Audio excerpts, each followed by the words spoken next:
সুপ্রিয় দর্শক শ্রোতা আসসালামু আলাইকুম। চলে এলাম রাফিন মৎস্য খামারে নতুন একটি মাছের ভিডিও নিয়ে।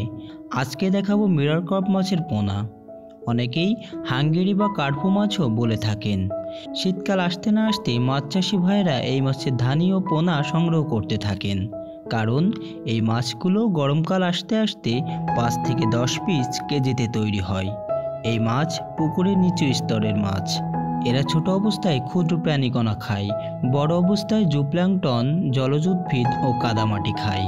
পুকুরের তলার পোকামাকড় ও কীটপতঙ্গ এদের খুবই প্রিয় খাদ্য। পুকুরের তলদেশের এসব পোকামাকড় জলজ উদ্ভিদ ও কাদামাটি খায় বলে পুকুরে গ্যাস জমে না।